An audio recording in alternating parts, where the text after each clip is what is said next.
I should have. He's been like running on the grass like crazy, so now he's taking a little rest. I'll bring it next time.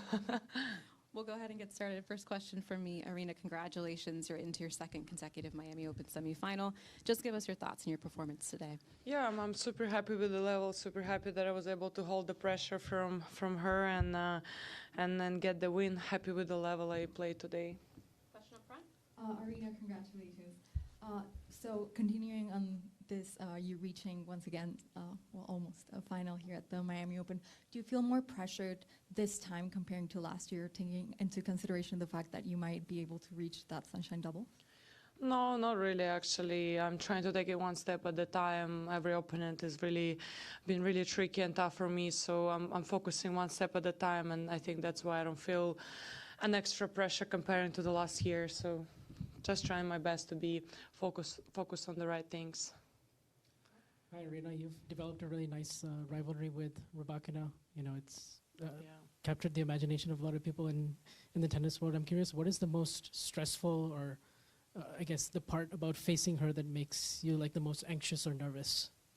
I feel like it's okay to feel nervous, and everyone is nervous about just playing the match, and I don't feel like anything particular. I'm just to be honest, enjoy our rivalry, and I enjoy our battles. I really enjoy because I feel like we both push each other to the limits, and I feel like this kind of matches make me as a better player, and this is where I actually grow. So I really enjoy it. Nothing that really bothers me. I'm super excited playing her tomorrow. Matt and then Craig. Right here. Well done. So when we were talking with Jessica earlier about what makes you and Elena, what has made you and Elena so tough these days, the last sort of 6 months, and she was talking about the confidence you guys have to sort of play big in big moments, and play the +1 shots really strong.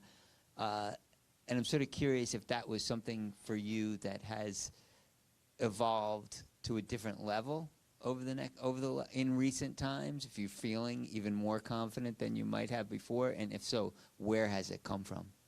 I think for me, I think personally for me, why I am like that, not like confident, but better as a player, because over the years I really improved in, focusing on the right things, and under the pressure still be able to focus on the game plan, not take it too far, too emotional.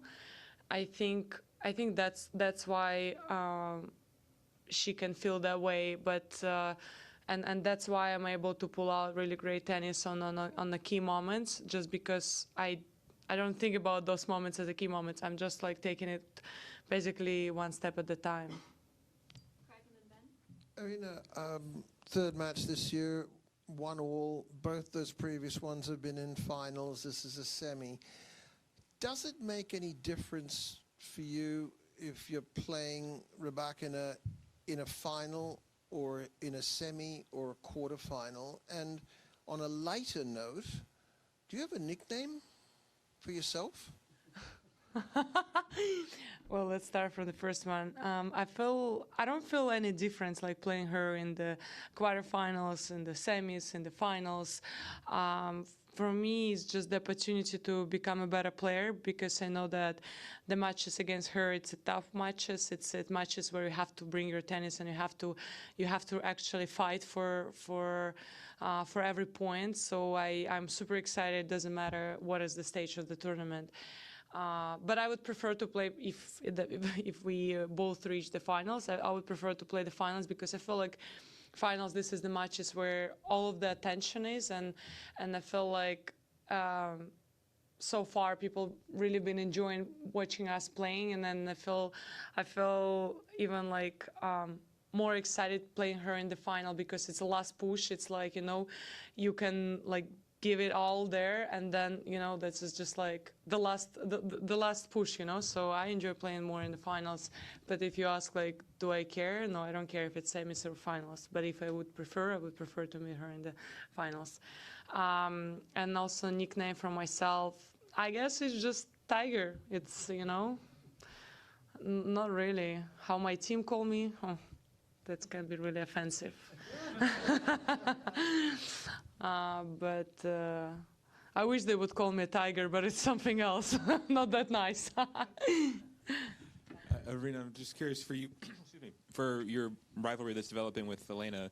A lot of the great rivalries also involve contrasts in style of game and also personality. You two seem to have very different personalities in terms of how outgoing you are and how much sort of quieter she is. I'm curious, how would you describe your difference in personalities also, and how that sort of maybe plays out in the matches and making this an interesting contrast on court? I think, we're two opposites, and I think that's so beautiful, because when people are watching us and we're both like really great players, like super high level players, and I feel like anyone can relate and anyone can feel like, oh, I can make it, because there is someone like me who is like emotional and loud, and then there is someone like Elena. So whoever watching us, they can relate and they can like feel like, okay, we can make it. Like, it doesn't matter who you are as a person, you can make it. You can make it there. So I love it. Hi, Aryna. Hi. I'm not sure if your Duolingo had reached it, but we say a expression in Brazil that is clássico é clássico e vice-versa. There's not a literal translate, but says that when you have a big rivalry, it can go both ways, because there's no favorite, because it's a big game and you have a historical question and it's like a mystic thing, What do you think about it? And it's a cool one, because it's true. When it's high-level players, it's all about like few key moments of the match, and it's true. It can go both ways. So it's just all about staying strong and keep believing and keep pushing and basically trying your best on each point and make sure that you leave the court knowing that you gave it all. That's it. Aryna, great performance today. A weird part of your job is that after you win a match, someone hands you a pen and you have to sign the camera. Yes, I do the smile. Yeah, so, I'm curious. What is that like? Like, is it ever difficult knowing what to write after like a long match, the adrenaline, and you're tired? Today you knew what to draw clearly, but in other times is that ever? I feel shy, like really writing something down, because I feel like I can make mistakes in spelling the words. So I don't want to embarrass myself in front of the whole world. So I prefer just to go fun, and that's it. You said you're emotional, of course, on the court, it's showing frustration, but it doesn't seem to affect your game at all. Do you try? You're now like saying, "I'm just going to be frustrated and I don't care." No, I think this is something that throughout the years I learned about myself. I'm not like getting crazy after each point that I lost. I just let my emotions go out whenever I feel like it's too much, it's growing a lot, and I have to let it go just so I can start from the beginning. But I'm still trying to be, like a better player and a person, and hold on my emotions and control my emotions a little bit better. But sometimes I feel like, okay, I have to let it go, and I just, with the experience, I learn when is the moment to, okay, let it go and start from the beginning. Hi, Aryna, congratulations. After Fonseca and Biedade Maia losses, it seems like Brazilian crowd adapted even more here in Miami. Are you feeling more Brazilian than ever now? Yeah, that's for sure. The support that I'm receiving from the Brazilians, they make me feel in the stadium as a Brazilian. I really enjoy it, to be honest. It's, when there's Brazilians, there's no one else support you like them, and I really enjoy it. And obrigada, muito obrigada. You just seem to have such a positive energy and sort of a life of the party type energy at times when you're intense, which we don't get from a lot of players, honestly. All the time people are very serious or sort of, just quieter, different sorts of ways. But obviously you're doing that and you're still #1 in the world at the same time and winning a lot. So how do you think you're able to balance being so fun and outgoing and loose with at the same time being so locked in on your tennis and professional about that part? Because it seems like you kind of manage both sides of that equation pretty well. It's not easy to find the balance in those two things. I think I'm just I have a lot of experience in so many different ways, but what I can say is that it's really important to stay true to yourself and be yourself, not try to be someone else. And the way I am, it doesn't mean that this is the way they're gonna help other players.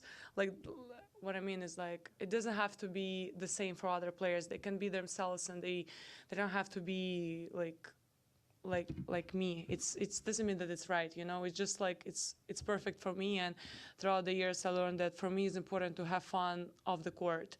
But whenever is the moment for me to work hard, to go and to play my match, it's important for me to stay serious. So and I found this perfect balance, and I'm just trying to, you know, balance these two lives, and that's been working really, really good for me.